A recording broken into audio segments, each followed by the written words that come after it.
Picture this, a knight, resplendent in polished armor, kneeling before his king, not just in allegiance, but in desperate hope that his name remains untarnished. In that moment, his entire world teeters on a razor's edge. One misstep, one whispered accusation, and the legacy he's built could crumble like a castle under siege. This wasn't just medieval pageantry, it was life or death for the soul. Because in the world of chivalry, honor wasn't just a nice idea. It was the air knights breathed, the currency they traded in, the very foundation of who they were. And shame was the shadow that could swallow them whole. But what made honor so intoxicating and shame so terrifying that knights would rather face a dragon than disgrace? This wasn't just about following rules, it was about something deeper, something raw and human. The chivalric code was a mirror held up to the fiercest corners of the human heart, the need to be seen, respected, remembered. A knight's reputation wasn't just his armor, it was his skin. Lose it, and he'd be left bleeding in the court of public opinion, where even kings couldn't shield him from the whispers. And here's the twist, these weren't just medieval dramas. The battles they fought over honor and shame, we're still fighting them today. So let's step into their world, where every handshake was a promise etched in blood. Every glance across a banquet hall could spark a feud, and a single moment of cowardice could undo a lifetime of bravery. We'll unravel how this delicate dance of pride and peril shaped everything from love letters to battlefields, and why these ancient codes still echo in our modern lives.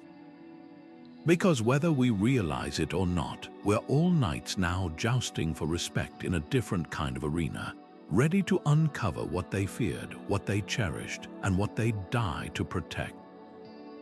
Then draw your curiosity like a sword, and let's begin. To understand why honor became the lifeblood of knighthood, we have to travel back to the tangled roots of chivalry itself, where war, faith, and survival collided.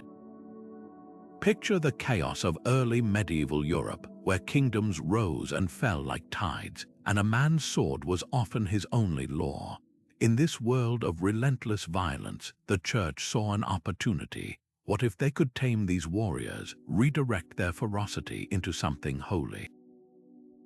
Thus began the slow marriage of battlefield grit and Christian virtue. Knights weren't just fighters anymore, they became soldiers of God, their swords blessed, their violence sanctified by papal decree. But here's where it gets fascinating. Honor wasn't just handed down from pulpits, it bubbled up from the desperate need for order. In a land where oaths were the only glue holding society together, a knight's word became his bond.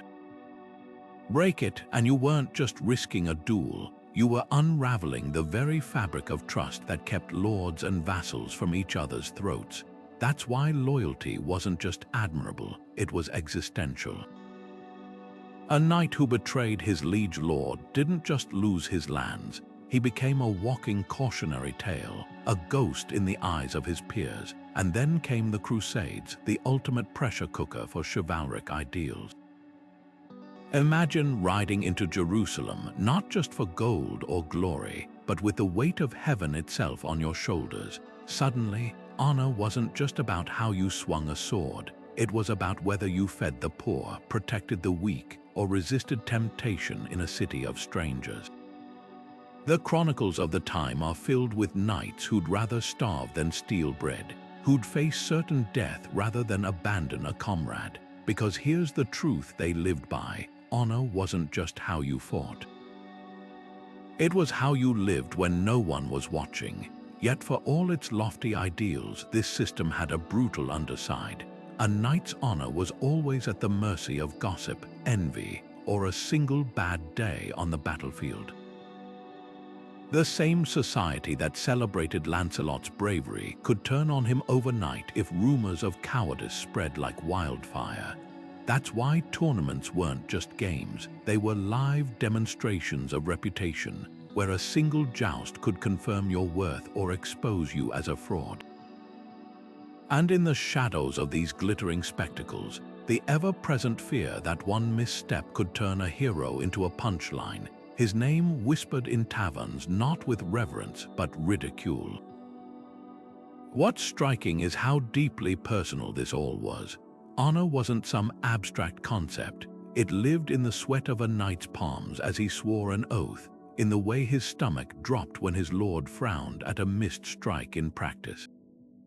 It was the reason a man would rather die than hear his children called the son of an oathbreaker, because in the end, chivalric honor wasn't just about rules. It was about who you dared to be in a world where your name might be all that outlived you. But while honor built knights up, shame had the power to hollow them out completely. Imagine standing in a crowded hall as a herald publicly stripped you of your spurs, the metallic clatter hitting the floor like a death knell for your reputation. This wasn't just embarrassment, it was social obliteration. In a world where identity was woven into lineage and loyalty, shame didn't stop at the individual. A knight's failure could stain his family's name for generations, turning his children into outcasts or bargaining chips in fractured alliances. The tale of Sir Gawain and the Green Knight lays it bare. When Gawain flinches from the axe's blow, his shame isn't just his own. It becomes a parable whispered in courts for centuries, a warning about the cost of human weakness. Medieval minds understood shame's power so deeply they codified it. Legal texts like the laws of chivalry prescribed public humiliation as punishment for cowardice or oath-breaking.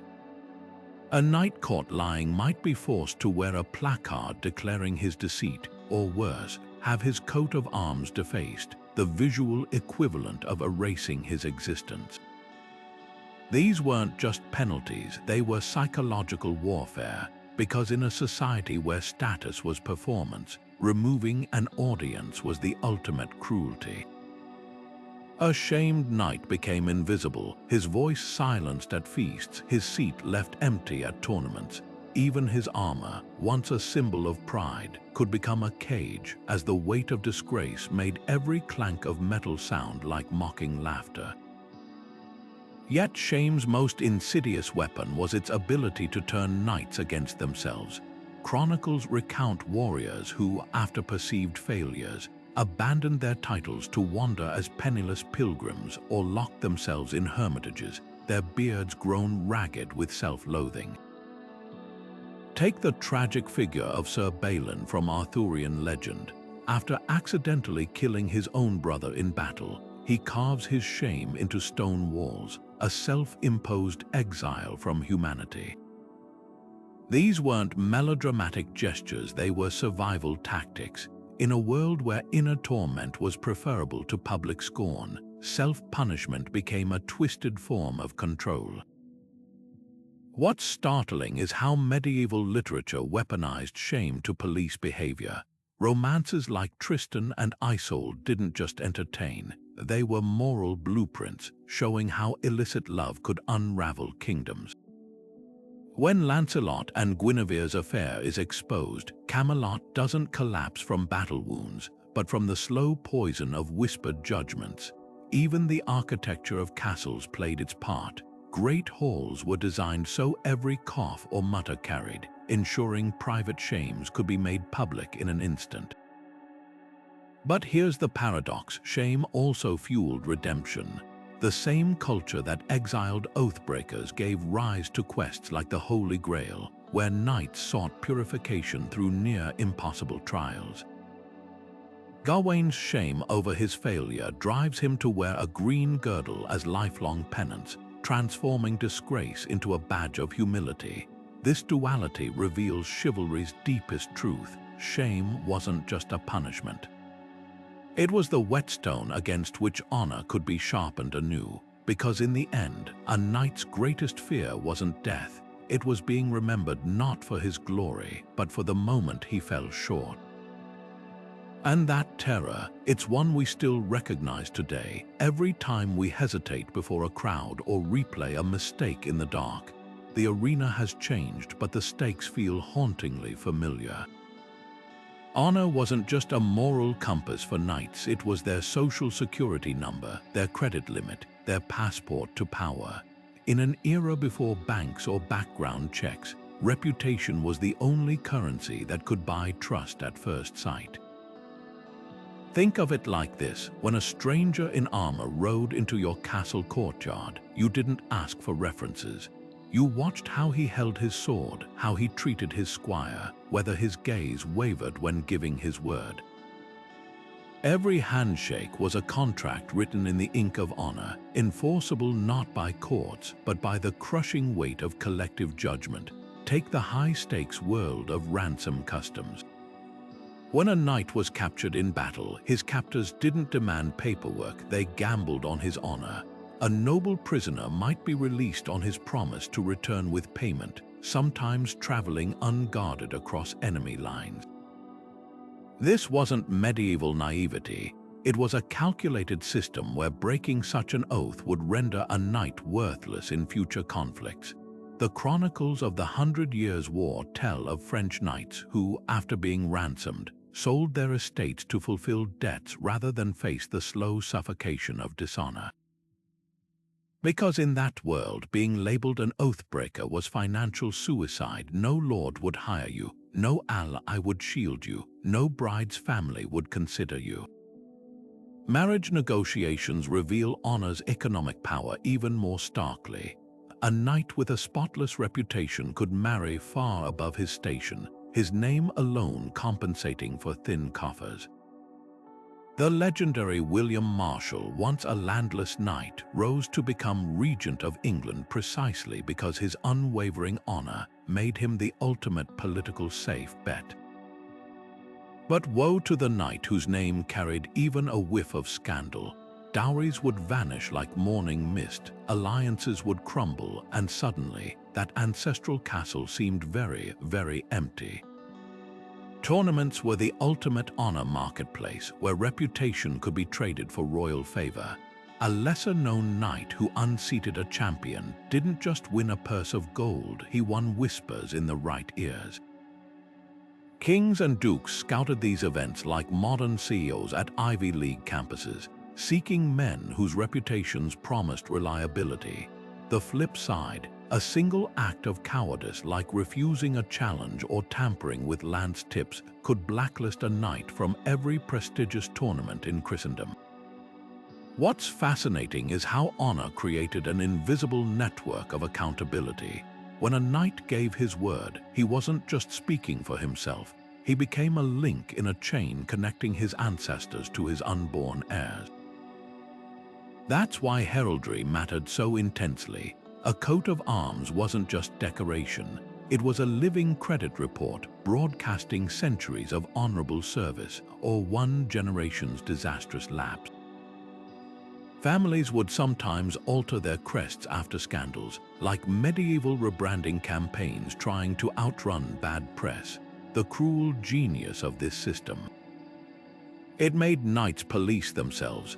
Unlike laws that required enforcement, honor spread its own antibodies. A knight who cheated at dice might find himself excluded from lucrative mercenary contracts years later, the stain on his name mysteriously remembered in every hiring hall. No centralized authority needed to punish him. The ecosystem of honor did the work automatically. Yet this system had razor-thin margins for error. The same culture that produced paragons like El Cid also destroyed men over mere rumors. Consider the tragic case of Sir Thomas Malory, the man who compiled the Arthurian legends while imprisoned. Accused rightly or wrongly of cattle theft and assault, he spent years battling to clear his name, his life becoming a twisted reflection of the very chivalric codes he wrote about. Because once dishonor took root, it grew like ivy on a tombstone, slowly, relentlessly, until the man beneath was forgotten. This explains why knights obsessed over posthumous reputation. The dying often begged chroniclers to record their final deeds, knowing history's judgment would outlive their bones. In an age without photographs or voice recordings, your name was all that remained. A single line in a monk's manuscript, "He kept his vows," could mean the difference between descendants wearing your ring or spitting on your grave. What's haunting is how familiar this feels. Today's influencers curate their social media like knights once polished their shields. Both knowing one viral misstep can undo a lifetime of carefully crafted image. The weapons have changed from broadswords to burned tweets, but the battlefield remains the same. We still trade in reputations, still fear the mob's verdict, still understand deep down that in the end, all we really own is our name. And perhaps that's why these medieval knights still speak to us across the centuries, not because they were so different, but because they feared exactly what we do, being left with nothing but the echo of who we promised to be. When steel decided truth, honor wasn't just defended, it was carved into history with every clash of blades.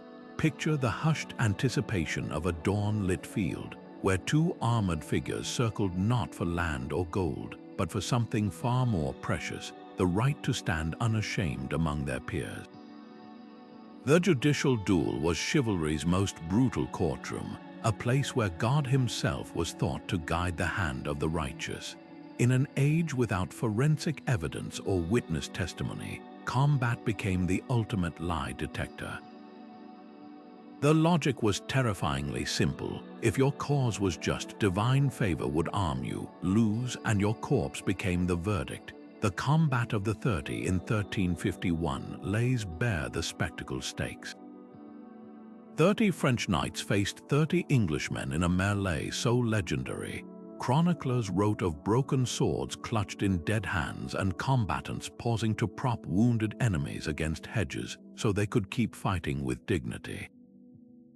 This wasn't mere battle, it was live theater of reputation. The survivors didn't just earn spoils, they won the rarest currency of all, unchallenged credibility. For the defeated, their names became cautionary footnotes, their families burdened with whispers of divine disapproval. But duels weren't always grand affairs. Private combats in castle yards could be even more devastating to a knight standing. A whispered accusation of cheating at dice or lying about another's lineage might escalate to a challenge sealed with thrown gauntlets. These weren't fights to first blood, they were fights to last breath, because surrendering meant admitting the accusation was true. The infamous case of Sir Jean de Carouge in 1487 shows how personal these battles became. When his rival Jacques Legris was accused of assaulting Carouge's wife, the ensuing duel wasn't just about justice. It was about whether an entire noble house would be deemed trustworthy enough to marry into. The rituals surrounding these clashes reveal how deeply honor was performative. Combatants would swear oaths on relics before fighting, their words amplified by heralds to ensure the crowd understood the stakes. A knight might choose armor polished to blinding brilliance or a surcoat embroidered with symbols of past victories, every detail a calculated message about his worth. Even the weapons carried subconscious weight. Choosing a mace over a sword hinted at a desire to crush falsehoods utterly, while fighting with a dagger signaled readiness to get perilously close to disgrace.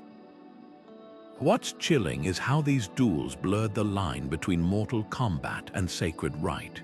The Church reluctantly sanctioned trial by combat as an ordalie, a judgment of God, while poets like Chrétien de Troyes wove tales where Lancelot's victories proved Guinevere's innocence. In reality, the system was shockingly democratic. A low-born knight could challenge a duke if he dared, the assumption being that no noble would risk divine wrath by refusing. This created a bizarre equality. In the dueling circle, bloodlines meant nothing, and skill became synonymous with virtue. Yet the duel's greatest power lay in its aftermath.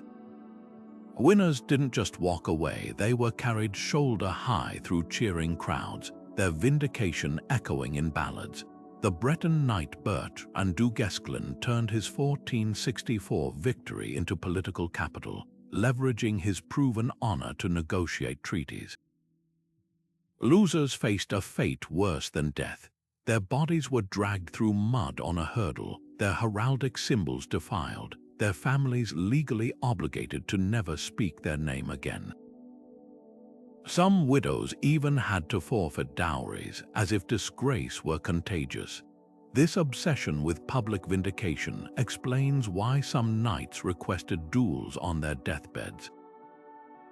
The ailing Sir Giles d'Argenton in 1321 demanded combat to clear his name of old slurs before meeting his maker, fighting with such feverish intensity that observers swore his fatal wounds didn't bleed until after he'd won. Because in the end, these weren't just fights. They were last chances to rewrite legacies, to force the world to see you as you believed yourself to be honorable, even when the truth was far messier. Perhaps that's why duels still haunt our imagination centuries later. They force us to confront an uncomfortable question: how far would we go to prove we're who we claim to be? The weapons have changed, but the desperation behind them feels painfully human. We may no longer settle disputes with broadswords, but we understand that sometimes reputation isn't just what you have, it's what you're willing to bleed for. Women moved through the world of chivalry like shadow sovereigns, their influence quiet, their power undeniable. While knights clashed on battlefields, noblewomen like Elena of Aquitaine held court in torchlit halls, presiding over a subtler but no less deadly arena, the judgment of reputations. With a raised eyebrow or a carefully chosen compliment, they could crown a young knight as the paragon of courtly love, or reduce a seasoned warrior to social exile. This wasn't mere gossip, it was soft diplomacy with razor-sharp consequences. The troubadours who sang of unattainable ladies weren't just romanticizing, they were documenting a real power structure where a woman's favor could open castle gates faster than any siege engine. Take the legendary courts of love Elena hosted in Poitiers. Here, noblewomen debated hypothetical scenarios of romance and betrayal, issuing verdicts that became social law. When Duchess Marie of Champagne ruled that true love couldn't exist between spouses only in secret passion, she wasn't just philosophizing, she was rewriting the rules of engagement, making female desire the ultimate prize that could make or break a man's standing. A knight who failed to win a lady's token before a tournament might as well have entered the lists unarmed, his social currency plummeting with every smirk from the stands. Yet women's relationship with honor was a double-edged sword. While they judged men's reputations, their own virtue was a powder keg that could ignite dynastic disasters. The infamous abduction of Isabel of Angoulême in 1202 didn't just humiliate her husband, it triggered a decade of war between England and France, proving that a woman's perceived shame could topple kingdoms. Medieval chronicles overflow with such cases, the Countess of Salisbury's garter becoming a national symbol after a strategic deflection of embarrassment, or Marguerite de Burgundy's alleged infidelity poisoning France's royal line for generations. A man might redeem himself through combat, but a woman accused often had no recourse but to vanish into a nunnery or endure lifelong suspicion. Clever noblewomen learned to weaponize these constraints. Christine de Pizan, the 15th century writer, turned societal expectations into armor. When widowed at 25, she didn't remarry or retreat. She penned defenses of women's integrity that became required reading in courts across Europe. Others like Matilda of Tuscany commanded armies while carefully cultivating chaste reputations, proving that honor could be both shield and sword. Even in Arthurian legends, figures like Morgan Le Fay demonstrate how women manipulated the honor system, sometimes whispering truths that toppled arrogant knights, other times exploiting male protectiveness to conceal their own schemes. The darkest twist in this gender dance was how women became honor's ultimate casualties. When Richard the Lionheart's sister Joanna was widowed, her refusal to marry Saladin's brother wasn't just personal. It was a geopolitical statement that her body represented Christian Europe's inviolability. Meanwhile, peasant women suffered doubly, expected to embody impossible purity while lacking noblewomen's privileges. Trial records show village girls accusing knights of assault were often disbelieved unless male witnesses stepped forward, their honor contingent on male voices validating their pain. What emerges isn't a simple tale of oppressors and victims, but a complex ecosystem where women navigated, resisted, and sometimes ruled the very system that constrained them. They penned love letters that doubled as political treaties, used embroidery to encode dangerous messages, and turned their chambers into intelligence hubs where a well-placed sigh could send armies marching. Because in the end, chivalric honor wasn't just about men's glory. It was a stage where women wrote half the scripts, their pens and glances leaving marks as deep as any sword. The weight of a knight's sins could crush him faster than any enemy's mace, but the church offered a lifeline if he dared to grasp it. Picture a warrior kneeling not in battle, but in the dim glow of a monastery chapel, his forehead pressed to cold stone as he whispered transgressions to a priest. This wasn't just spiritual housekeeping, it was a high-stakes negotiation for his soul's survival. Because in the chivalric world, honor and salvation were two sides of the same coin, and the church held the mint. Saint Bernard of Clairvaux, the fiery 12th century reformer, framed knighthood as a sacred covenant. His treatise in praise of the new knighthood didn't just bless warriors, it rewrote their job description. Suddenly, every swing of a sword needed divine justification. Were you killing for greed or to protect the innocent? Was your rage righteous or petty? Bernard's vision transformed knights into monks in armor, their violence sanctified only when tempered by piety. The message was clear: God watched not just your deeds, but the secrets behind them. Confession became the ultimate reputational reset button, but with celestial fine print. A knight who admitted cowardice after fleeing battle might be ordered to fast for 40 days or sew a cross onto his cloak as walking advertisement of his failing. The key: his penance had to hurt. Pilgrimages to Santiago de Compostela or Jerusalem weren't spiritual vacations. They were grueling marathons of atonement, where blistered feet and stolen purses tested a man's remorse. The chronicles of Crusader Bohemond of Taranto reveal the brutal calculus. After betraying his allies in Antioch, he wasn't just forgiven, he was commanded to raise an entire army for a new crusade, turning his shame into the church's recruiting tool. Yet the system had a glaring loophole: sincerity. A knight who wept on command could game the system, performing remorse like a tournament joust. That's why public humiliation became holy theater. When Robert Curthose, Duke of Normandy, sought absolution for rebelling against his father, the price was crawling barefoot through Keene streets while monks flogged his back with birch rods. The spectacle wasn't cruelty, it was verification. Only when the crowd's jeers turned to pity was his contrition deemed genuine. The flip side: spiritual loopholes created moral hazards. The legendary William Marshall allegedly paid priests to count his tournament victories as crusade equivalent penance, turning salvation into a point system. Other knights funded abbeys not from devotion, but as celestial insurance policies, their donations buying backdoor indulgences, the church's solution. Saints like Thomas Becket became heavenly reputation managers. Knights flocked to Canterbury not just to repent, but to swear oaths on Becket's blood-stained vestments, knowing breaking such vows meant eternal infamy. What's haunting is how these rituals blurred heaven and earth. A knight's tombstone often listed his pilgrimages before his battles, proving salvation mattered more than spoils. The Black Prince's epitaph at Canterbury doesn't boast of Poitiers, it begs Christ to spare the sinner buried here, because in the end, chivalric honor wasn't just about how you lived. It was about whether you'd die clean enough for God to recognize your name. The Arthurian legends weren't just tales of magic and adventure, they were medieval morality plays dressed in chainmail, where every quest and whispered betrayal held up a mirror to the fragile nature of honor.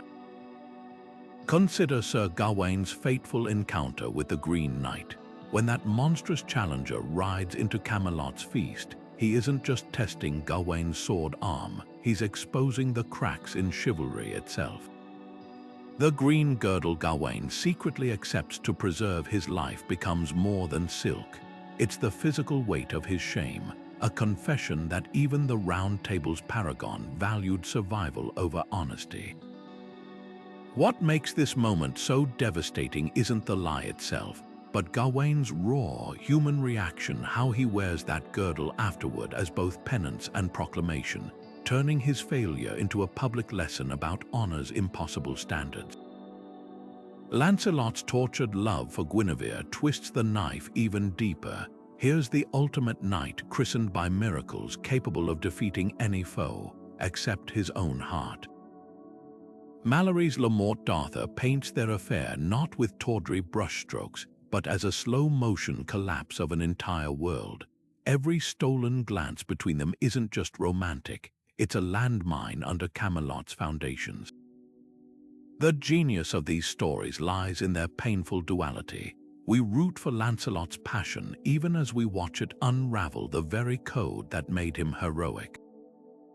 That's why his final moments with Guinevere aren't tender, they're drenched in regret. Two people realizing too late that personal happiness and public honor were forces that could never peacefully coexist. Arthur himself becomes the ultimate tragic figure, forced to choose between justice for his queen and loyalty to his greatest knight.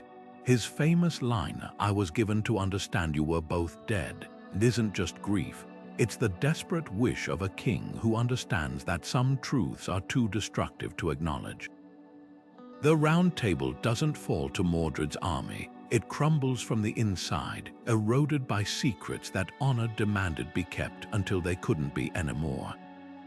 What makes these stories endure isn't their idealism, but their brutal honesty about human weakness.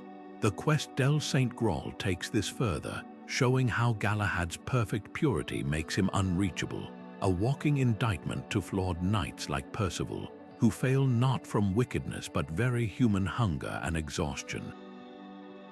Even the Holy Grail, that shining symbol of divine approval, becomes a metaphor for honor's elusiveness, always just beyond reach, visible only to those willing to sacrifice everything earthly.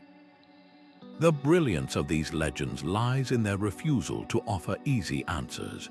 When Gawain returns to Camelot with his green girdle, Arthur doesn't banish him, he makes the entire court wear similar belts, transforming shame into solidarity. It's a startling moment that acknowledges honor isn't about perfection, but about how we carry our failures. 5 centuries later, we still recognize these dilemmas: the executive covering up a mistake to protect his reputation, the politician torn between private truth and public duty. The armor has changed, but the battles haven't. Maybe that's why we keep retelling these stories, not to escape our world, but to understand it through the one thing medieval knights and modern humans share: the terrifying, exhilarating weight of trying to be good when every choice costs something precious. Exile wasn't just banishment for a fallen knight, it was the unraveling of his very being. Imagine standing at the edge of a castle's torchlight, your name freshly scraped from court records, the gates swinging shut behind you with finality. In that moment, you weren't just losing a home, you were becoming a ghost. No herald would announce your deeds, no minstrel would sing your name, and the armor you once polished to a mirror shine would now gather dust in some forgotten armory. This was the fate of the disgraced, not death, but something far crueler: erasure. The case of the Templar Knights after their 14th century downfall lays bare this torment. Stripped of their iconic white mantles with the red cross, these once feared warriors were reduced to begging for bread outside monasteries they'd once funded. Some, like the broken Jacques de Molay, went to the stake still proclaiming their innocence, their final breaths less about faith than forcing history to remember. Others chose more grotesque paths to redemption. Chronicles tell of former Templars crawling on hands and knees to Jerusalem, their knees bleeding on stone as they recited psalms, not for God's forgiveness, but for the slim chance someone might whisper, "There goes a penitent man," rather than "there goes a traitor." Literature mirrors this despair in figures like the Arthurian knight Sir Balon, who, after accidentally killing his own brother, wanders Britain as a nameless hermit, carving his grief into tree bark. What chills isn't his solitude, but the way passing knights no longer recognize him. His dishonor has rendered him invisible. Real-life parallels abound. The 11th century nobleman Arnulf of Flanders, caught betraying his uncle, wasn't executed but forced to wear a leper's cloak and bell, a walking warning that shame could be more contagious than disease.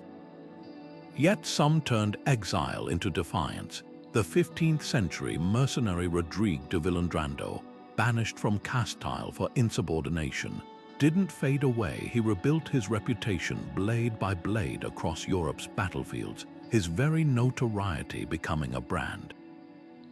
His motto might as well have been, "If they won't welcome me at their tables, I'll make them fear me at their gates." Others weaponized their disgrace.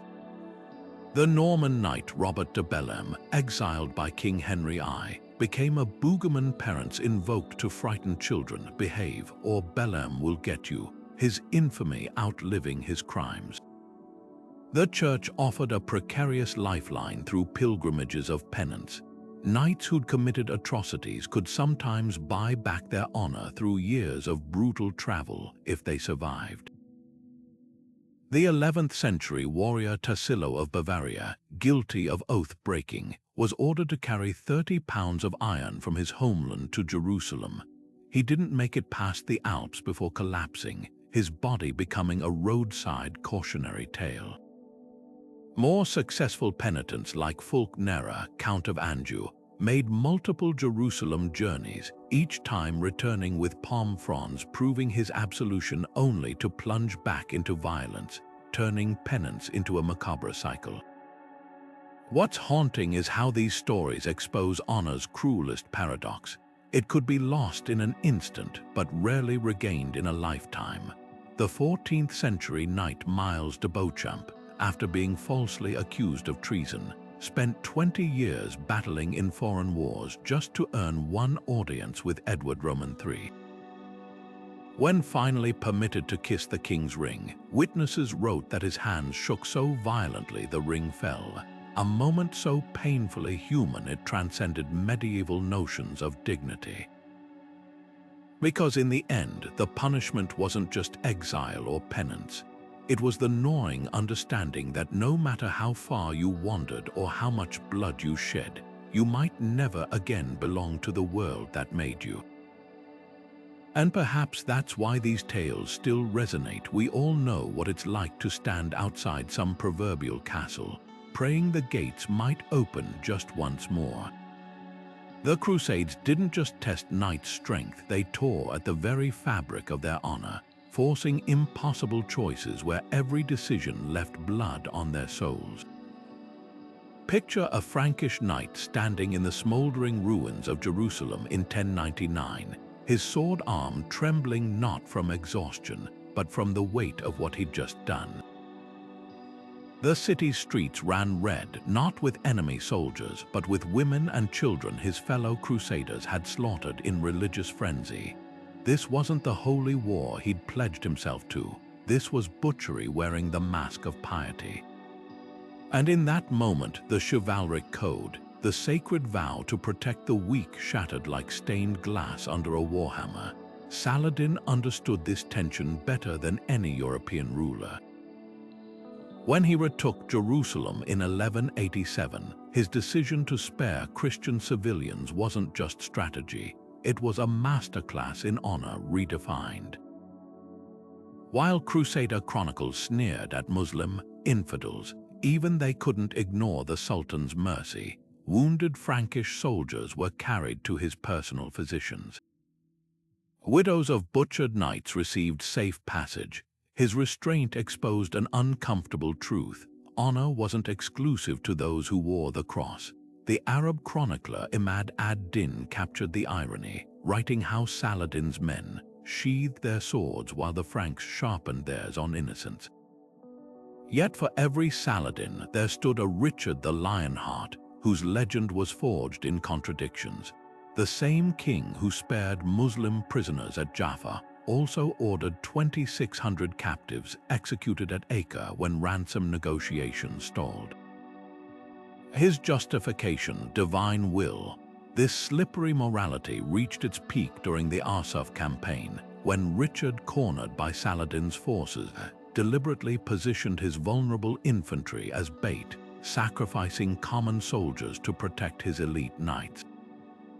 To the chronicler Ambroise, this was brilliance. To the footmen trampled under hooves, it was betrayal dressed in royal armor. The Teutonic knights faced even darker reckonings. Sent to convert pagan Lithuania, they soon became slave traders, branding prisoners like cattle while singing psalms. When confronted, their Grand Master Ulrich von Jungingen argued the ends justified the means. Souls saved outweighed bodies broken. But letters from the period reveal the toll. One knight, Hermann von Salza, wrote of nightmares where Christ asked why his lambs bore whip scars. What's chilling is how these dilemmas mirrored back home. The same lords who gasped at Crusader excesses were starving villages into submission over tax disputes. The chivalric code didn't collapse under Muslim scimitars, it bent under the weight of its own hypocrisy. Perhaps that's why the Grail legends surged during the Crusades' aftermath, offering a purity real knights couldn't attain. In chasing celestial honor, they exposed how earthly honor was always just a story they told themselves to sleep at night. Shame was the medieval battlefield's silent siege engine, an invisible weapon that could topple fortress walls long before battering rams made contact. Consider the visceral power of a single shouted insult across the lines. Nidings, the Old Norse slur meaning coward, or recreant, the French dagger word for oathbreaker. These weren't just taunts, they were psychological traps calibrated to make even the most disciplined knight throw aside strategy to defend his name. The Song of Roland captures this perfectly when the doomed hero, hearing his lineage insulted, abandons his king's orders to sound a retreat, choosing glorious death over the unbearable weight of dishonor. Siege warfare turned shame into theater. When the Burgundians captured the knight Pierre de Boffremont in 1424, they didn't just imprison him, they dressed him in a fool's motley and paraded him through enemy lines on a donkey, his armor replaced with rags. The message was unmistakable. This is what becomes of men who oppose us. Such spectacles weren't random cruelty, they were calculated to unravel alliances. A lord seeing his champion humiliated would face revolts from vassals questioning his ability to protect their honor. The chronicler Jean Froissart recounts how entire garrisons surrendered after witnessing their commanders dragged through mud, not because their walls had fallen, but because their will had.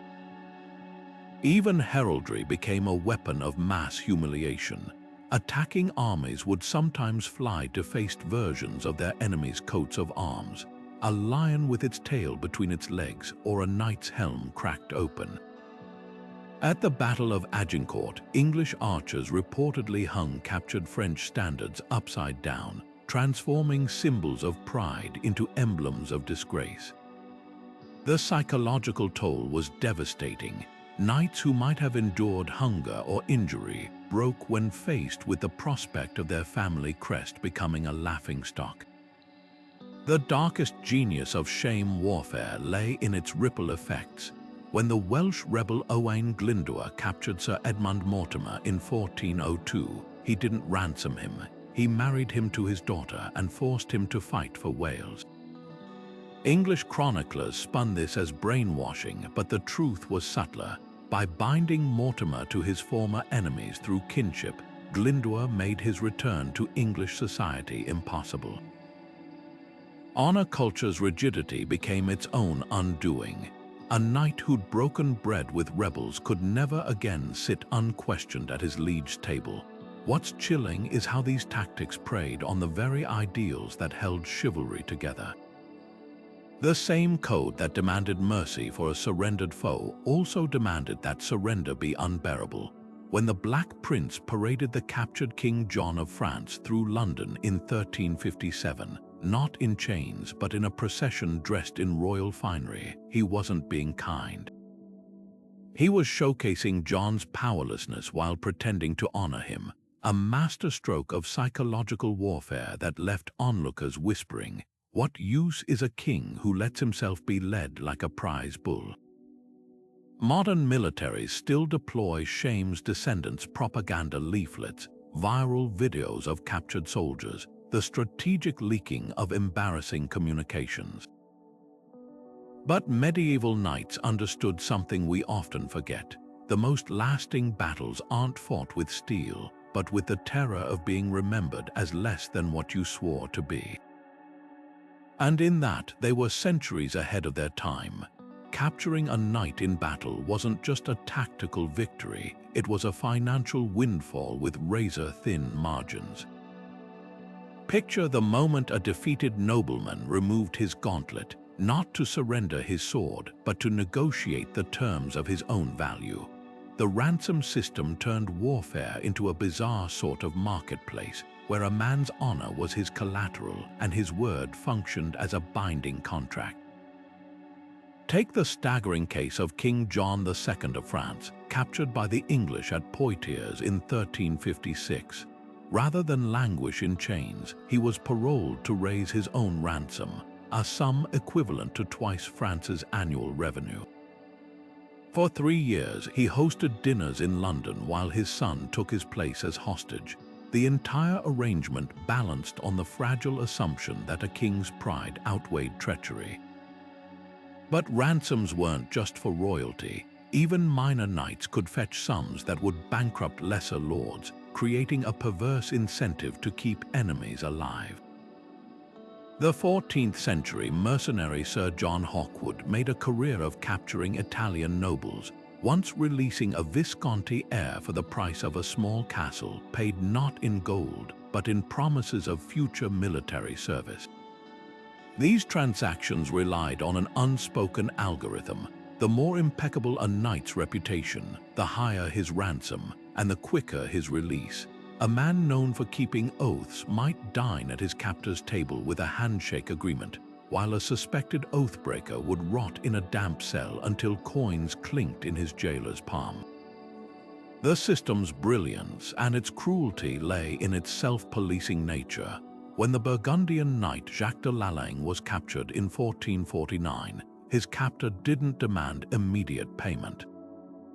Instead, he sent Jacques roaming Europe with a herald, effectively turning him into a walking advertisement of his own creditworthiness. Knights who defaulted faced consequences more enduring than debtor's prison.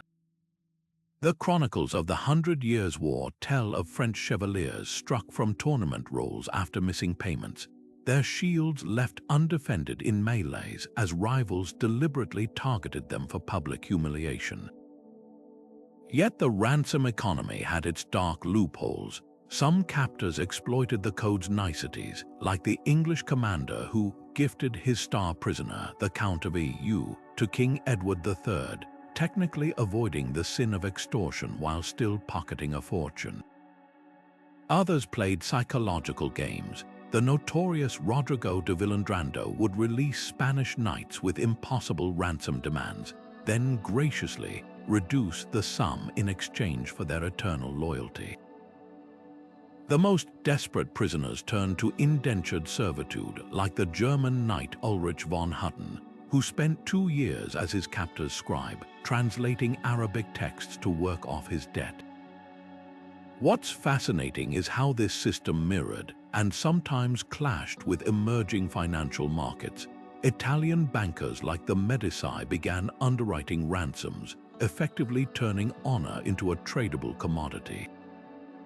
Contracts specified interest rates for late payments, and some included clauses voiding the debt if the prisoner died, an early form of insurance. But when money changed hands, something intangible was lost. The 15th century knight Jean de Buell lamented how ransoms had become mere commerce, with reputation mattering less than a family's credit line. The ultimate irony, this honor-based economy collapsed not from greed but from changing technology. The rise of gunpowder and professional armies made knightly captives less valuable, their ransoms hardly worth the cost of guarding them. By the time King Francis I was captured at Pavia in 1525, his Habsburg jailers didn't bother with parole. They dragged him to Madrid and demanded signatures on treaties instead of coins. The age when a man's word could buy his freedom was over, replaced by an era where paper contracts held more weight than personal honor. Yet echoes of this system linger. Modern celebrities pay reputational ransoms to tabloids, corporations negotiate with hackers, and even social media influencers trade apologies for restored follower counts. The currencies have changed, but the game remains the same. Trust, once broken, is the hardest debt to repay. The chivalric code shimmered like gilded armor in the noonday sun, beautiful to behold, but hiding rust beneath the surface. For every William Marshall whose loyalty became legend, there were a dozen knights who treated honor like a tournament rulebook, bending clauses when convenient. Take the notorious Sir Robert de Sable, who during the Third Crusade justified sacking a Christian village by claiming its residents had failed in their duty to supply his troops a creative reinterpretation of chivalry's protection, vows that left smoldering homes in its wake. Even the revered Black Prince, that paragon of knighthood, ordered the brutal chevauchée raids across France, where burning peasant crops became strategic warfare by another name. Mercenaries like the 14th century Catalan company elevated this hypocrisy to an art form. These hired blades would switch allegiances between battles, their contracts always including a loophole allowing them to claim spoils of war from civilian populations. When challenged, they'd cite obscure chivalric precedents about sustaining fighting strength, and never mind that the silver they looted from monasteries often funded brothels rather than battlements. The chronicler Ramon Muntaner, himself a company member, casually recounts how they once demanded tribute from a Greek village by threatening to unleash their honorable knights upon them, the word honorable dripping with unspoken menace. Noble betrayals wore even finer disguises. The 15th century Duke of Burgundy, Charles the Bold, famously broke peace treaties by claiming his opponents had violated the spirit of chivalry first through imagined slights. His lawyers combed through ancient codes until they found a technicality. Since his enemies had allegedly failed to properly salute his herald, all oaths were nullified. Such legalistic treachery reached its peak during the Wars of the Roses, where lords would deliberately provoke rivals into striking first, justifying their own atrocities as defensive honor. Chroniclers became accomplices in this dance of deception. When describing the massacre at Béziers during the Albigensian Crusade, the Cistercian monk Caesarius of Heisterbach didn't mention the 20,000 slaughtered civilians. Instead, he wrote of God's knights purifying the land, transforming genocide into celestial housekeeping. Similarly, the supposed courts of love, where noblewomen judged romantic disputes, often served as propaganda tools, Elena of Aquitaine's verdicts conveniently aligning with her political needs, her pronouncements on proper knightly conduct, silencing rivals through social pressure rather than swords. The greatest contradiction lay in the Church's role. While preaching mercy, bishops issued indulgences promising heavenly favor to knights who joined crusades no matter how they behaved abroad. The sack of Constantinople in 1204 saw crusaders raping and pillaging fellow Christians, their actions later whitewashed by clergy who called them overzealous in their holy fervor. Even excommunication, that ultimate spiritual punishment, could be reversed if a knight donated enough land to a monastery. What makes these contradictions so fascinating isn't their existence, but how contemporaries rationalize them. The 14th century knight Geoffroy de Charny, who literally wrote the book on chivalry, justified breaking oaths to lesser men by claiming true honor only bound equals. Others developed elaborate rituals to mask their betrayals, like the German tradition of lying letters, where a knight would send false challenges to justify avoiding fights. The system's genius was its flexibility. Honor became whatever powerful men needed it to be in the moment, yet this hypocrisy had unintended consequences. When ordinary soldiers saw their commanders twisting chivalry's rules, they began questioning all authority, leading to peasant revolts where rebels specifically targeted knightly manners as symbols of broken promises. The Jacquerie Uprising in 1358 wasn't just about hunger. It was fueled by generations of watching so-called honorable lords break faith with those they swore to protect. Perhaps the most telling artifact is the shame armor, discovered in a Swiss castle, a suit deliberately crafted with weak joints that would fail in battle. Its owner, a wealthy burgher who bought his knighthood, wore it to tournaments knowing he'd never face real combat. In that hollow metal shell, we see chivalry's ultimate truth. For many, honor wasn't a code to live by, but a costume to wear when the audience was watching. A knight's shield wasn't just protection, it was a billboard for his soul. Imagine riding into battle with your entire life story painted in vibrant colors across your chest. The golden lion of your grandfather's bravery, the crimson stripe from your mother's noble lineage, the azure field symbolizing your unbroken oaths. Heraldry was the medieval world's most sophisticated PR campaign, where every curve of a dragon's tail or angle of a chevron whispered secrets about who you were or desperately wanted to be. The heralds who designed these emblems weren't just artists, they were reputation architects, translating bloodlines and battlefield exploits into a visual language even illiterate peasants could understand.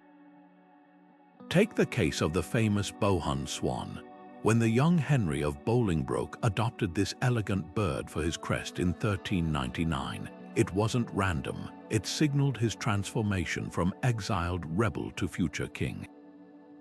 The swan's outstretched wings represented divine favor, while its pristine whiteness telegraphed purity of purpose. Within months, his enemies' propagandists twisted the symbol, painting crude versions with broken wings on tavern walls. Such was the power of heraldry. The same image that could crown you could also crucify you, but the system had teeth. Heralds enforced strict rules through the court of chivalry, where disputes over coat of arms plagiarism could spark duels. When Sir Richard Scrope and Sir Robert Grosvenor clashed in 1385 over who had rights to a simple azure bend, a diagonal blue stripe, the trial lasted 4 years, calling hundreds of witnesses. Why such fervor? Because in a world without copyright law, your arms were your trademark. A stolen design didn't just confuse battlefields, it threatened to steal your very identity. The darkest genius of heraldry lay in its capacity for public shaming. Dishonored knights received abatement marks, heraldic scarlet letters burned onto their legacy. A reversed crest signaled cowardice, while a broken spear meant betrayal. The notorious Sir John de Decipher, caught forging documents in 1402, was ordered to add a bloody handprint to his family arms for 3 generations. These weren't just punishments, they were living memes, ensuring infamy outlasted the offender. Even colors carried moral weight: silver for purity, black for mourning, and the dreaded stainant hues like orange, tawny, reserved for those who disgraced themselves through treachery or fraud. Women navigated this symbolic minefield with particular cunning. Since they couldn't bear arms in battle, noblewomen like Margaret Beaufort turned their heraldic badges into political weapons. Her portcullis emblem, stamped on everything from tapestries to treaty seals, became synonymous with Tudor authority long before her son Henry Roman VII took the throne. Other widows creatively delineated their late husband's arms with their own, slicing the designs vertically to show both lineages a silent declaration that their power hadn't died with their spouse. Tournaments amplified heraldry's psychological warfare. Knights would sometimes enter with deliberately obscured arms, forcing rivals to fight blind about their opponent's reputation. The legendary Jacques de Lalaing once jousted under a black shield with no insignia, letting his skill terrify adversaries who couldn't gauge his status. Conversely, young knights desperate for patronage would adopt elements of a potential patron's arms, like adding a fleur-de-lis when seeking French favor, a medieval version of corporate networking. What's astonishing is how these symbols transcended language barriers. During the Crusades, Muslim chroniclers carefully recorded Frankish heraldry, recognizing its strategic value. Saladin's biographer noted how Richard the Lionheart's 3 golden lions clawed at the air as if hungry for Saracen blood. Even enemies understood a knight's arms weren't decoration. They were propaganda, psychological warfare, and ancestral resume all in one. Modern parallels abound: company logos, military patches, even social media avatars serve similar purposes, curated symbols broadcasting our desired identities. But heraldry's real lesson lies deeper. In an age where reputation was life itself, these designs weren't just about claiming honor. They were about living up to it every day, knowing your shield didn't just represent you, it judged you. And that scrutiny, that relentless pressure to become the symbol you wore, might explain why so many knights spent fortunes on heralds but died with simple epitaphs. He kept his colors clean. Beneath the gleaming armor and lion-hearted boasts, medieval knights carried a hidden weight, one that bent spines and shattered minds under its impossible demand. The chivalric code wasn't just a set of rules, it was a psychological vise tightening with every whispered expectation. Consider the harrowing account of Sir Jean de Werchen, a 14th-century champion who, after fumbling a lance strike in a tournament, retreated to his tent and slit his own throat with a dagger. His suicide note, preserved in Burgundian chronicles, didn't blame the wound in his side, it lamented the deeper wound to his name. Better a clean death than a life of sideways glances. This wasn't isolated despair. The Chanson de Guillaume tells of a knight who drowned himself in a moat after his squire revealed he'd secretly worn reinforced armor, a victory now tainted as fraud. Even the legendary William Marshall, that paragon of knightly resilience, confessed in old age to recurring nightmares where crowds pointed at his shield, screaming, "Pretender." Despite a lifetime of triumphs, the pressure to project invincibility exacted a savage toll. Medical texts from the period describe a knight's melancholy, marked by sleeplessness, erratic temper, and an obsession with perceived slights.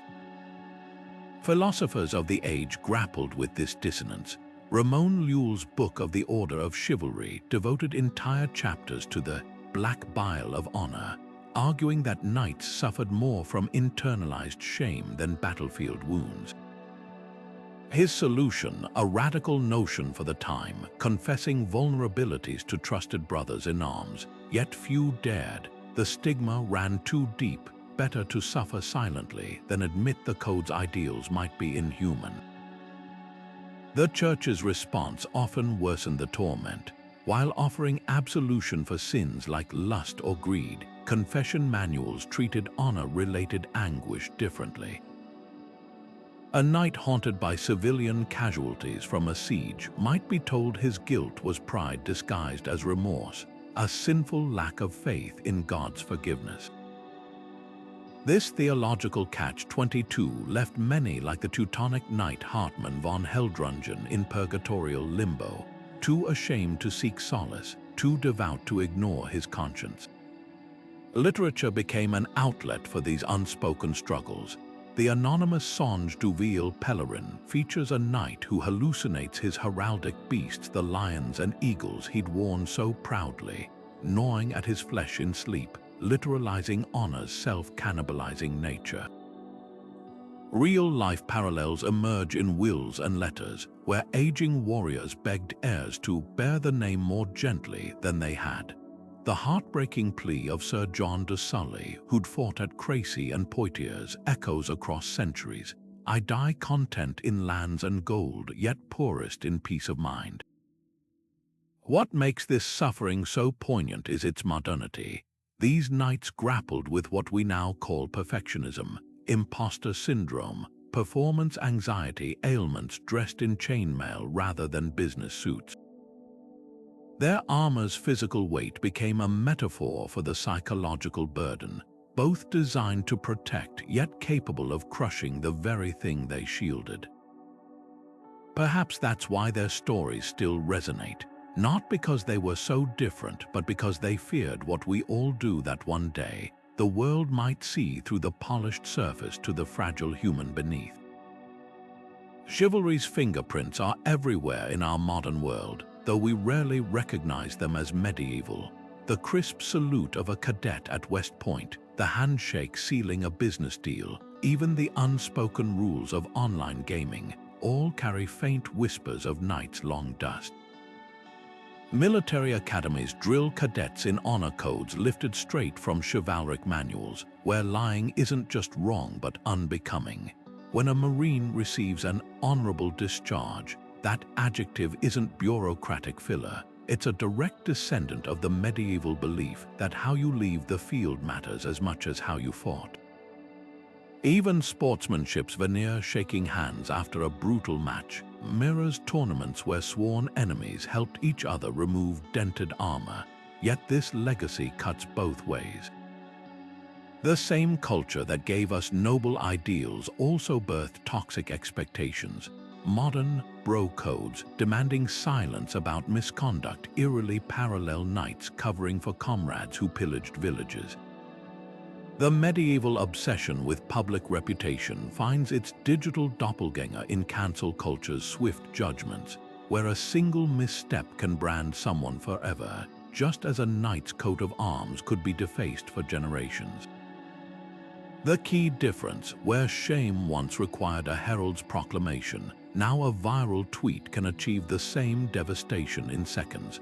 Corporate culture reveals another surprising inheritance. Medieval knights built networks through favors and loyalty. Today's professionals call it networking. The Silicon Valley mantra, fail fast, fail often, would baffle a medieval warrior. For them, failure wasn't iterative growth but existential threat. Yet both worlds share an obsession with personal branding. LinkedIn profiles are our modern heraldry, carefully curated shields displaying career victories while hiding the equivalent of Gawain's green girdle, those career stumbles we'd rather forget. Perhaps the most poignant parallel lies in mental health. Knights suffered, knights melancholy from relentless performance pressure. Today's high achievers call it burnout or imposter syndrome. The difference, where a medieval warrior might confess only to his sword, we now have therapists, yet the shame around vulnerability persists. the chivalric fear of being found out as imperfect echoes in every executive who panics before a performance review. What medieval knights understood, and what we often forget, is that honor systems only work when they allow for redemption. The Grail legends weren't about perfect knights, but flawed ones seeking grace. Our modern cancel culture could learn from Lancelot's final years, spent as a monk not in self-loathing but in quiet service. Reputation, they remind us, isn't a fortress to defend at all costs, but a garden requiring equal parts protection and pruning. The real question isn't whether chivalry survives, but whether we've kept its best parts while leaving the rusted armor behind. Edward of Woodstock rode through 14th century Europe like a figure torn straight from chivalric legend, dubbed the Black Prince not for cruelty, but for the ominous sheen of his armor. By 26, he'd crushed the French at Poitiers, capturing King John II in a feat so glorious it dazzled Christendom. Chroniclers painted him as the perfect knight, pious, generous, fierce in battle yet merciful in victory. Then came Limoges in 1370. The siege began like any other rebelling citizens had defected to the French, and Edward needed to make an example. But what unfolded wasn't strategy, it was slaughter. His troops butchered 3,000 men, women, and children, sparing none despite surrender pleas. The same prince who'd famously dined with his royal prisoner after Poitiers now watched as streets ran red with innocent blood. Even his staunchest apologists stumbled. The Chandos Herald, who'd once compared Edward to Arthur, wrote of Limoges with uncharacteristic brevity. Great pity it was. What makes this moment so shattering isn't the violence. Medieval warfare was brutal, but its perpetrator. This was chivalry's golden child, the living embodiment of its ideals. Contemporary accounts reveal a fascinating split in reactions. French chroniclers like Froissart seized on the massacre as proof of English barbarity, while some English writers attempted mental gymnastics, claiming the citizens forced his hand through treachery. But the most telling silence came from Edward's own circle. No ballads celebrated Limoges, no tapestries wove its scenes. The absence screams louder than any condemnation. Edward's attempted redemption was equally medieval. In his final years, ravaged by illness likely from dysentery contracted in Spain, he poured fortunes into religious foundations, funding Canterbury Cathedral's chantry chapel, endowing monasteries, commissioning prayers for his soul. These weren't just acts of piety, they were reputation laundering on a celestial scale. The prince who'd once led charges now limped between altars, trading gold for grace. Yet the stain persisted. When he died in 1376 at just 45, his funeral effigy at Canterbury showed him not in battle glory, but with hands clasped in prayer, a subtle admission of unfinished spiritual business. The Latin epitaph, unusually somber for a royal tomb, begged Christ to spare the sinner here interred. No mention of Poitiers, no nod to his knighthood. Just a naked plea for mercy that whispers across centuries. Even legends fear the judgment of history. The Black Prince's story exposes chivalry's central paradox. The same code that demanded protection of the weak could justify atrocities against oath-breakers. A knight's honor wasn't static, it was a ledger constantly rewritten by witnesses. Edward's tragedy lies in his inability to control that narrative. No amount of monastic gold could erase what Limoges' survivors saw, and perhaps that's why his legacy still captivates. Not because he fell from grace, but because his struggle to climb back mirrors our own. The desperate hope that good deeds might someday outweigh our worst moments, even when we know the scales are rigged.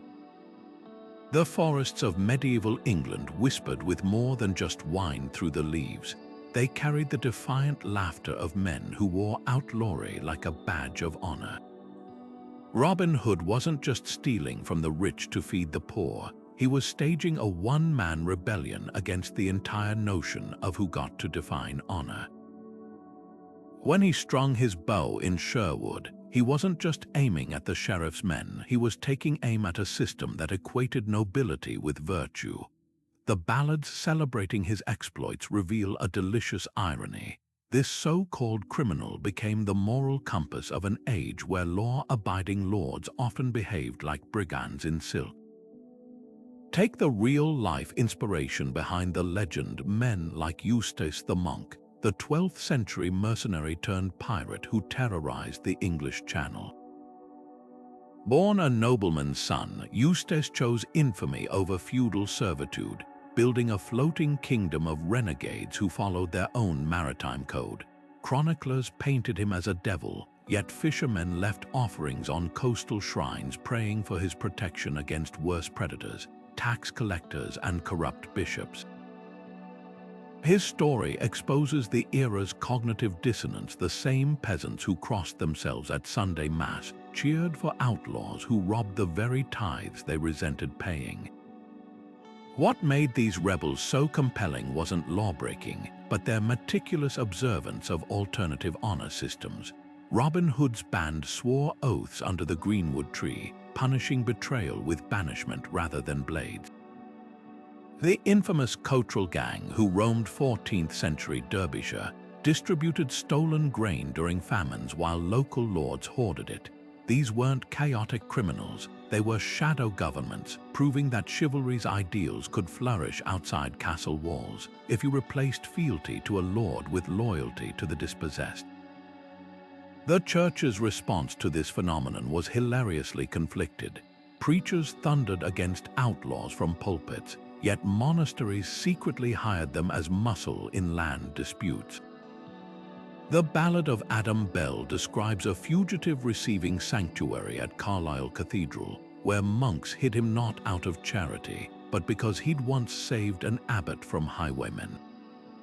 Even the law acknowledged this moral gray zone. Medieval courts sometimes pardoned outlaws who'd served in royal armies, tacitly admitting that one king's criminal could be another's useful brute. Women outlaws like Marian from the Robin Hood tales and the real-life Matilda of Huntingdon, who led a band of poachers in the 1300s, added another layer of subversion. By stepping outside domestic roles, they exposed the hypocrisy of a system that praised female purity while turning blind eyes to noblemen who assaulted peasant women. Marian's knife wasn't just a weapon, it was a middle finger to the idea that honor required passive femininity, the ultimate testament to these rebels' legacy. How eagerly the establishment tried to co-opt them. By the 15th century, gentry families were fabricating genealogies linking themselves to Robin Hood, while King Henry VIII staged archery contests in his name. The message was clear. Even the crown recognized that some shames carried more honor than empty titles, because in the end, these outlaws understood what the nobility often forgot. True honor wasn't about whose seal you carried, but whose lives you touched when the law wasn't looking. Medieval tapestries shimmered with more than golden thread. They wove entire worlds where knights stood frozen in perfect virtue, their deeds stitched into fabric like commandments. The Famous Lady and the Unicorn series isn't just a celebration of courtly love, it's a masterclass in reputation management. Look closely at the sight panel where the knight's eyes don't meet the lady's. They fix on her falcon, a medieval symbol of restless desire. This tiny detail whispers what the bold colors shout over. Even paragons wrestled with impulses that didn't fit the chivalric script. Illuminated manuscripts played the same game with quieter cunning. In the Tres Riches Jures du Duc de Berry, a knight kneels at mass while his squire, just outside the frame, adjusts his master's armor for an upcoming duel. The pious scene is undercut by that sly reality, devotion and violence coexisting in one breath. Artists became accomplices in this dance, embedding critiques where patrons least expected them. The Smithfield decretals show a tournament where one knight's lance splinters not from heroic impact, but because it's painted with hairline cracks from the start. A visual wink, this champion's strength was always fragile. The Bayeux Tapestry turns shame into spectacle. Harold Godwinson's death scene doesn't just show an arrow in his eye, it frames him mid-collapse while Norman knights point and laugh. This isn't documentation, it's psychological warfare in wool and linen. The same tapestry's borders teem with fables where animals betray each other, mirroring the main narrative's accusations of broken oaths. Whoever designed this knew a truth modern propagandists understand. Ridicule cuts deeper than accusation. Hidden symbols allowed artists to smuggle truths past their patrons. A 15th century Flemish tapestry of Lancelot shows his shield adorned with 3 clasped hands, not a standard heraldic motif. Contemporary viewers would have recognized this as the emblem of the hands of betrayal, a subtle indictment of his affair with Guinevere. Even more daring are the romances of shame manuscripts where artists inserted tiny, grotesque faces in the margins when scribes described dishonorable acts. In Percival's quest, every mention of the hero's failures is accompanied by marginal imps vomiting or baring their backsides. The message, moral failure, turns you into a cosmic joke. Women artists subverted these narratives with needle and brush. The Chateau de Chantilly's Book of Hours, likely overseen by Anne de Beaujeu, depicts Judith beheading Holofernes while wearing armor under her gown, a visual revolt against the damsel in distress trope. Tapestries commissioned by noblewomen often placed heroines at the center, their gazes direct while knights averted theirs. In the cloister's unicorn tapestries, the mythical creature's purity is guarded by women, not warriors, their hands steady on his horn while knights stand at a reverent distance. The cruelest twist, many of these artworks were displayed in halls where disgraced knights endured public humiliations. A lord might order a tapestry of the 9 worthies hung behind the high table, those idealized faces judging the shamed man as he ate in silence. Even stained glass served as reputation theater. The Chartres Cathedral's windows depicting Judas's betrayal were positioned so noon light burned his image onto the floor during Easter feasts. What makes these artistic codes so enduring is their duality. They glorified chivalry while exposing its fractures, celebrated honor while chronicling its costs.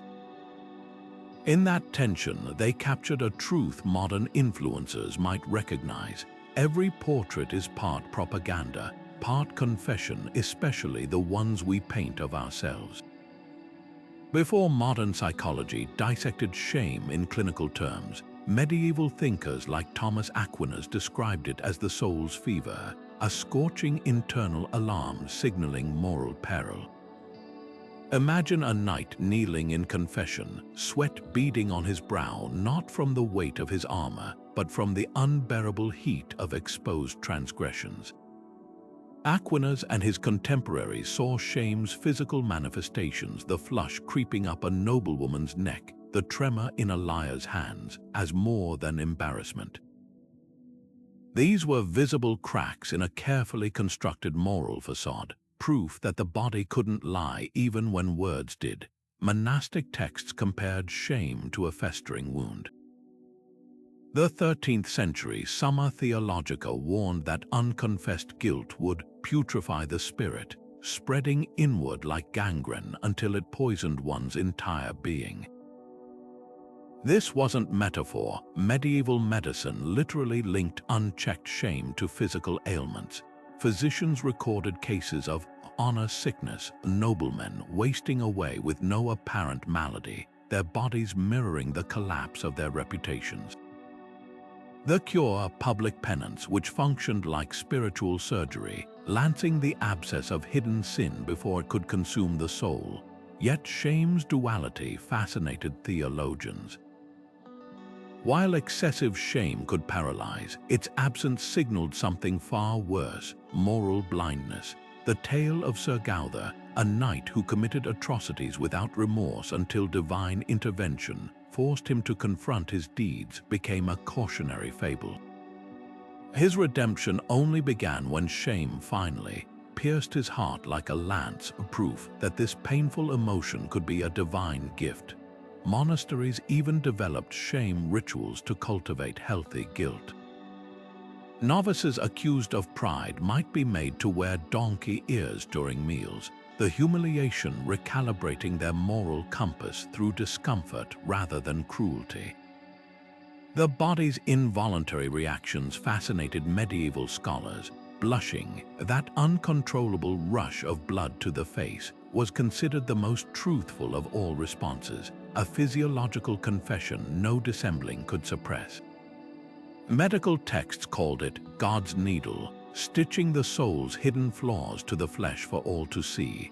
When the adulterous Queen Guinevere blushes upon seeing Lancelot in La Morte d'Arthur, Mallory doesn't describe her cheeks as red.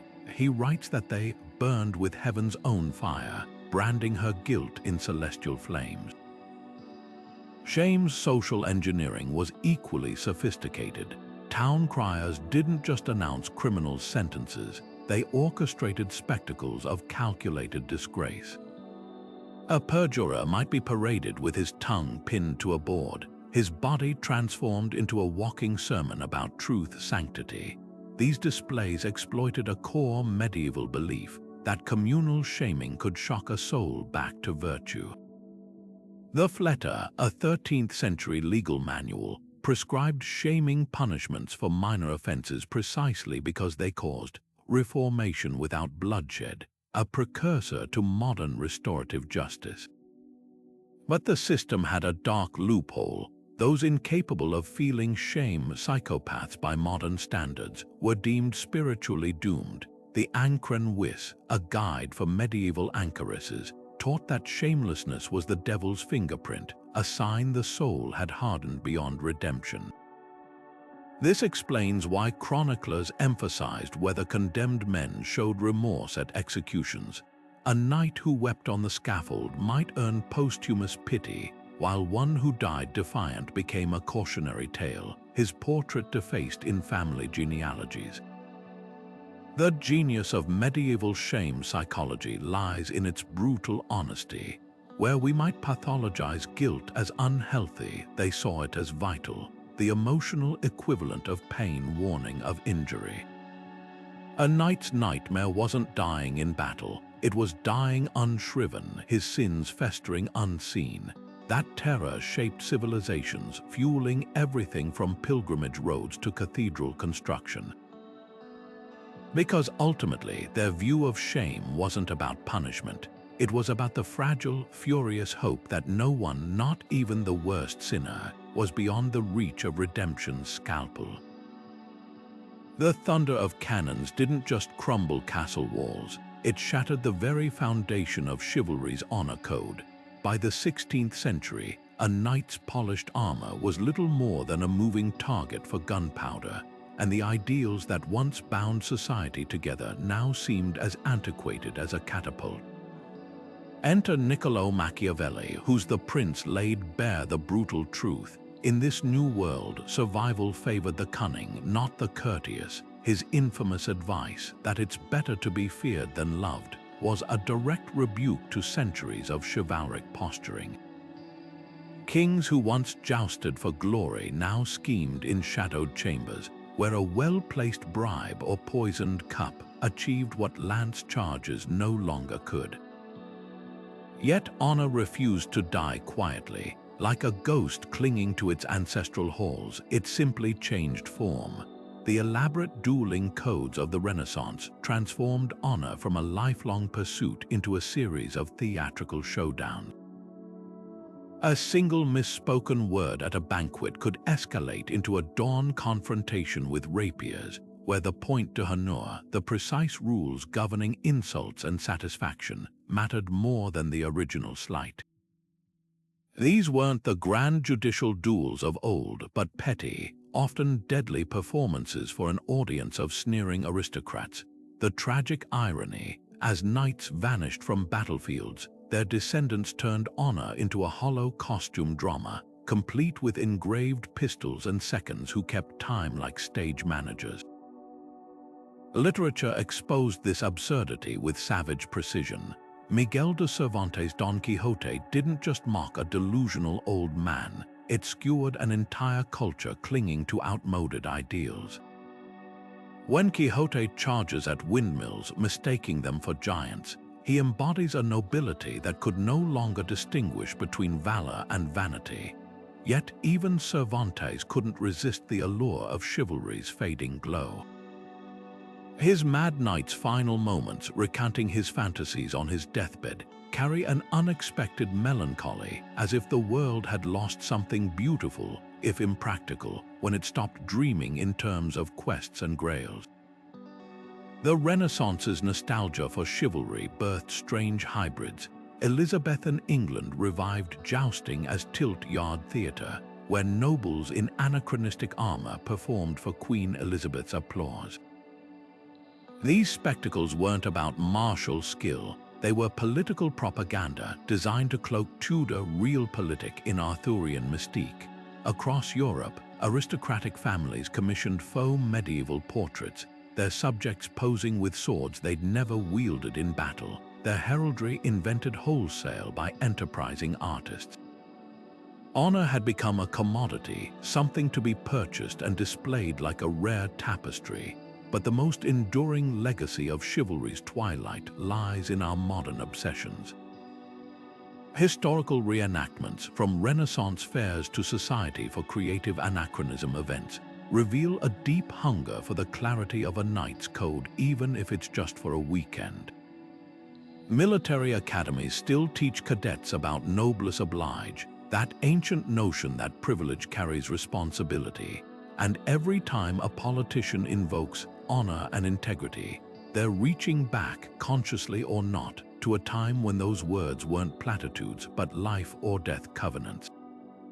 The fracture of honor's meaning wasn't just a medieval epilogue, it was a mirror to our own contradictions. We scoff at Quixote's delusions while secretly longing for his conviction.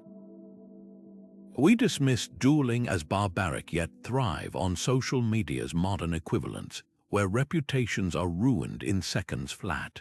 Perhaps that's why chivalry's ghost still walks among us, not because we believe in its ideals, but because we can't quite let go of the idea that honor, however fractured, might still be worth fighting for. Half a world away from Europe's tawny fields, under the shadow of Japan's cherry blossoms, a samurai kneels not before a king, but before his own dagger.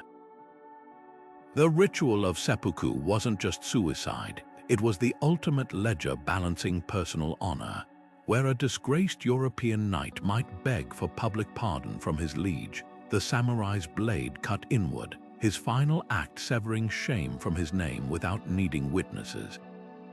This stark contrast reveals the beating heart of Bushido, honor as an internal compass, calibrated to one's own spirit rather than the fickle court of noble opinion. Japan's warrior code shared chivalry's obsession with loyalty, yet Bushido's emphasis on jiri duty divorced from personal desire created chilling extremes. When the 47 Ronin avenged their lord's death in 1703, they weren't just righting a wrong, they were performing a mathematical equation of honor. Their year-long deception, culminating in mass seppuku, demonstrated that Bushido's calculus valued precision over passion. Compare this to the emotional outbursts of knights like Roland, who chose glorious death over strategic retreat. Both cultures prized dying well, but where European heroes sought epic last stands, samurai pursued methodical atonement as deliberate as a tea ceremony. The Islamic world's futwa codes wove honor through a different tapestry. These brotherhoods of Fitian young warriors blended Sufi mysticism with martial prowess, their initiation rituals demanding both Quranic study and mastery of the sword. A knight's oath to his liege mirrored the feud, was odd, a sacred covenant binding members to protect the weak, But here's where the paths diverged. Feuto's highest virtue wasn't loyalty to a person, but to a dab, a concept encompassing courtesy, knowledge, and spiritual refinement. The Persian warrior poet Usama ibn Munki's memoirs reveal this duality. He recounts battles with crusaders alongside tender verses about sparing enemy children, his honor anchored not in victory but in balance. Africa's Zulu impis carried honor in their assegai spears and isitlangu shields, yet their concept of Ubuntu, I am because we are, framed reputation as collective rather than individual. Where a European knight might duel over personal slights, Zulu warriors like Shaka measured honor by the tribe's survival. The Amabatho regimental system didn't just train fighters, it forged human bonds where desertion meant betraying one's age mates. Their worst punishment wasn't execution but ukulashwa, being stripped of weapons and forced to herd cattle, a living death where shame followed you like a shadow. The common thread, every culture that elevated warriors also grappled with honor's paradox. It could inspire breathtaking courage or justify unspeakable cruelty. Japan's Bushido justified both the samurai's serene tea-house manners and the kamikaze's wartime fanaticism. The Feuto's chivalric ideals sometimes hardened into rigid sectarianism. Even Europe's knights swung between protecting widows and burning heretics. What truly distinguished these systems wasn't their virtues, but how they failed, whether honor became a scalpel for self-reflection or a cudgel for enforcing conformity. Perhaps that's why these codes still haunt us. They force a mirror on our own contradictions, how we praise loyalty until it becomes blind obedience, how we celebrate courage until it curdles into brutality. The samurai's quiet seppuku, the Feuto's poetic oaths, the Zulu's communal bonds, all whisper the same warning. Honor without humanity is just another kind of armor, polished so bright it blinds the wearer to their own reflection. Dawn breaks over a misty castle yard, and the first sound isn't birdsong, it's the sharp crack of wooden practice swords. A boy of 12, his hands still soft but already calloused from chores, adjusts his grip under the watchful eye of a grizzled knight. This is where chivalry began, not in grand battles but in the grueling, unglamorous years of a squire's training. Forget the Hollywood montages. Becoming a knight wasn't about sudden heroics. It was a relentless apprenticeship that forged body and soul alike, where every scraped knee and missed parry carried the weight of future honor. The sword was just the beginning. A proper squire's education resembled a brutal finishing school crossed with military boot camp. Mornings started with weapon drills, not just swinging blades, but learning the physics behind each strike. Manuscripts like the Book of the Tournament break down techniques with startling precision. How to angle a lance so it wouldn't shatter on impact, the exact wrist rotation needed to disarm an opponent without killing him. But afternoons, those were for poetry. Squires memorized verses from the Song of Roland or Tristan and Isolde, not for entertainment, but to internalize the emotional cadence of honor. A knight who couldn't quote the right romance at a feast was as useless as one who couldn't lift a sword. Hunting was another covert classroom. Tracking deer taught patience, falconry demanded empathy for another creature's instincts, and boar hunts, those terrifying tests of nerve, were live rehearsals for battlefield composure.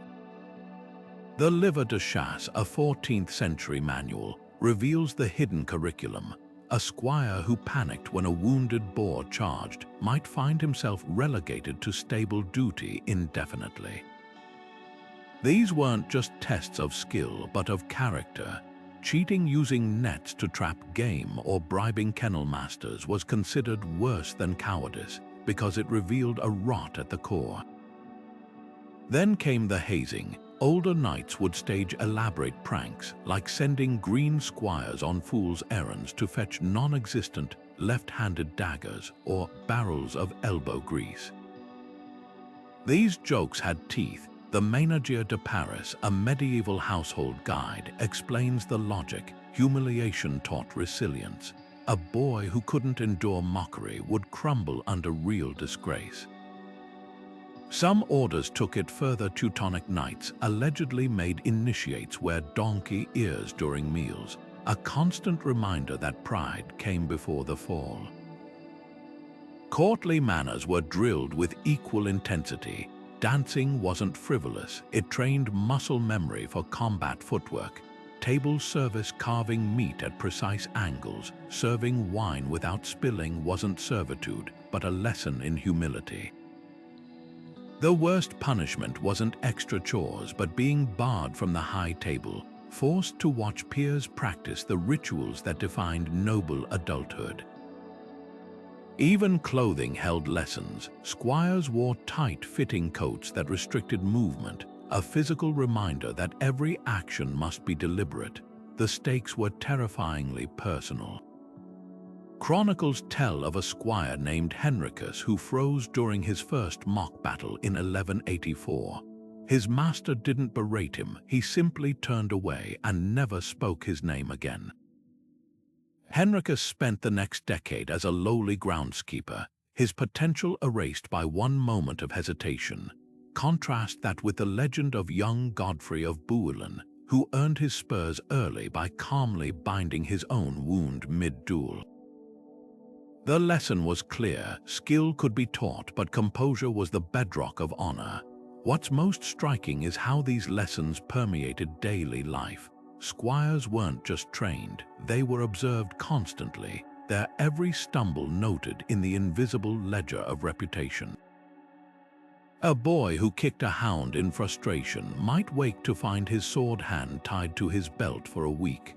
One who shared his cloak with a beggar could suddenly receive extra tutoring from the castle's master-at-arms.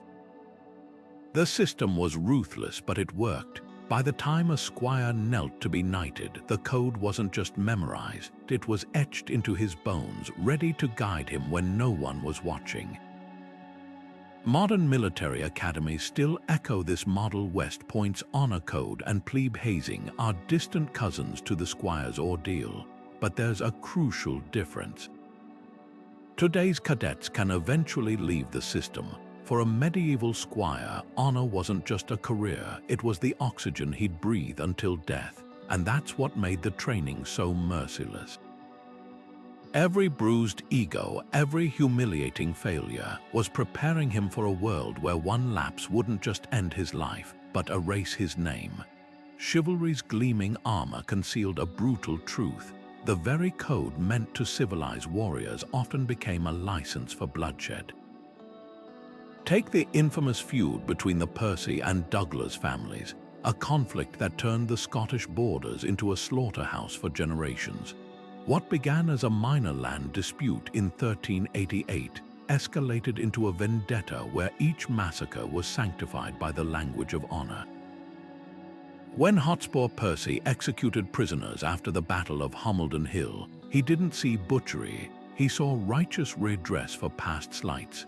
The Douglases responded by flaying Percy allies alive and displaying their skins on castle walls, a grotesque performance they called, teaching the meaning of oath-breaking. Chroniclers of the time didn't condemn these acts, they framed them as tragic but inevitable, the cost of defending one's name in a world where reputation was everything. Tournaments, those glittering showcases of knightly virtue, hid similar contradictions. The melee, a mock battle meant to demonstrate skill, frequently became a cover for settling grudges. At the Chevalier d'Or tournament in 1428, Jean de Wavrin deliberately drove his lance through an opponent's visor, later claiming the man had breathed dishonor upon my lineage. Even jousts with their strict rules saw rampant cheating. Knights filed lance tips to splinter on impact, ensuring opponents took brutal injuries while they emerged unscathed. The Church's attempts to ban these shameless duels in God's sight fell flat. Too many bishops had brothers or sons in the lists. The darkest irony, chivalry's emphasis on protecting the weak often victimized them most. When French knights during the 100 Years' War conducted chevauchée raids burning peasant crops to starve enemies, they justified it as honorable stratagem. The same men who donate generously to monasteries could rationalize massacring villagers by claiming their lord had forsaken his duty to guard them. Even the legendary Black Prince, that paragon of knighthood, ordered the sack of Limoges in 1370, slaughtering 3,000 civilians to punish their mayor's defiance. His chronicler, typically effusive, reduced the event to a single strained sentence. Great pity it was. Women became collateral damage in these honor wars. The abduction of heiresses like Isabel of Angoulême wasn't just romance or greed. It was geopolitical sabotage disguised as courtship. By dishonoring a rival's female kin, knights could trigger conflicts that lasted decades.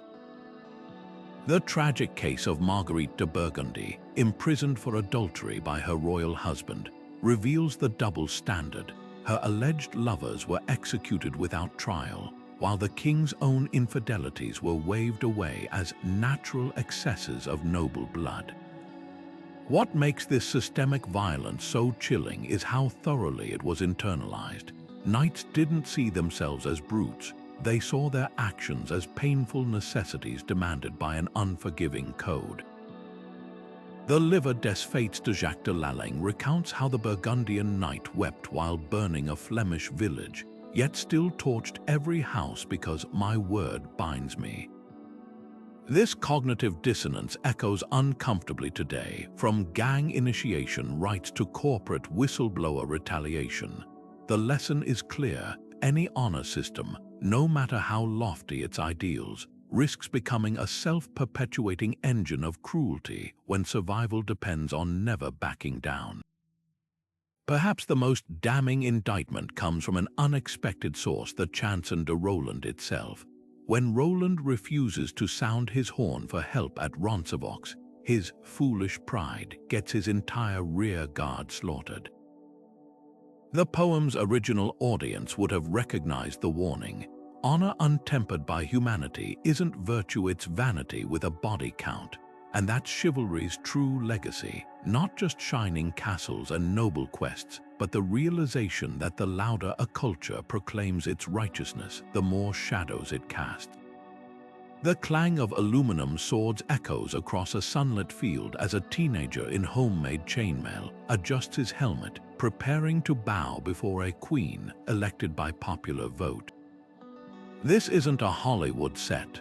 It's a weekend gathering of the Society for Creative Anachronism, where IT specialists and school teachers transform into knights and ladies, meticulously recreating everything from 14th century stitching techniques to the exact wording of feudal oaths.